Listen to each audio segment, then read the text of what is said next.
So the new customer acquisition strategy not only just covers new cars, but also used cars as well. Now, I like doing used car videos because, a new car's got a story, but it's a pretty defined story, right? Because it's brand spanking new. So, the stories about the vehicle, the designs, the features, that's the story behind a new car. A used car, though, is entirely different. It has a very unique story, right? Who owned it previously? How was it serviced? Where was it driven? What was the maintenance on the vehicle? Were there any additional features added to it? Aftermarket tires, does it come with winter tires? Does it, so there's every car has got a story behind it, and we have to actually develop out and document that story. The second thing that has to come out in the used car video is your favorite 3 features, okay? Now, I say yours, meaning the salesperson or whoever's shooting the video. And people go, oh man, is that really that important? It is, because when you see it happen, you get passion behind what feature they're talking about. I'm always amazed to see what features people pick too, right? It's like, there was one guy that, picked talking about, the electric seat. And I'm like, okay, well, almost every car now has an electric seat, so how big of a deal is it? But it's a big deal to him, right? Because the seat and the positioning obviously was a concern for him, right? So, the way it came out came from a place of passion. There's this level of authenticity that a consumer gets to consume, and that's who they want to do business with. So it's very important that, you include your 3 favorite features, right? And then the third one, and probably one of the most important parts to a used car store, which as an industry, we do a really crap job of it, but when you look at the private sold units, private car sales, okay, they do a much better job at this.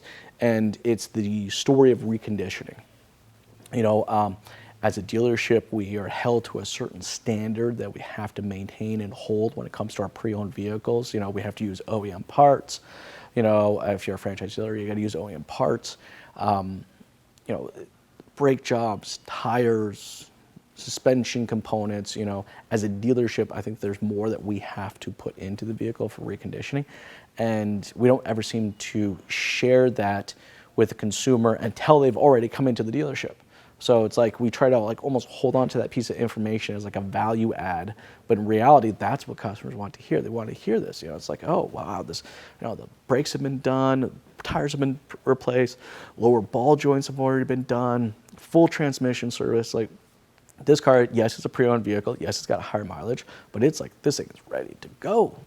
As in the beginning, getting salespeople to do these videos were like pulling teeth. I mean, you literally thought I was asking them to jump in a dentist chair and I had a set of pliers in my hand and I was physically going to start pulling molars out. That's what their body language was saying. They're like, F this, I don't want to do this crap, So it took a little time to get through that. But I think at the end of the day, you have to take a very personal trainer type approach to it, okay? I think for the most part, everyone agreed that there was some value in doing it, but that just because that you need to lose some weight doesn't necessarily mean you're going to do the work to lose the weight, right? So in this case, everybody knew that there was some value in doing the videos, but didn't necessarily mean they were actually going to do the videos, right? So it took a little time to push through that, but as a good personal trainer, you kept motivating, kept pushing, kept motivating, kept pushing, to the point where, it felt more natural and more comfortable for them. And, it definitely helps after the first 30 days when we had a couple home runs out of the park. We had one young lady that we did a language-specific video for her. And she sold a car from that language-specific video within the first week. That was pretty cool. We had another younger sales gentleman do a video on a pretty high-end sports car, right? And a vehicle that they were struggling to get leads on or get much action. And within the first 2 weeks of him shooting that video and reposting that video through his own social media efforts, that he had, I think 6 or 7 conversations about it and had a couple of appointments on it. Hasn't sold it yet, but he's still working on it, right?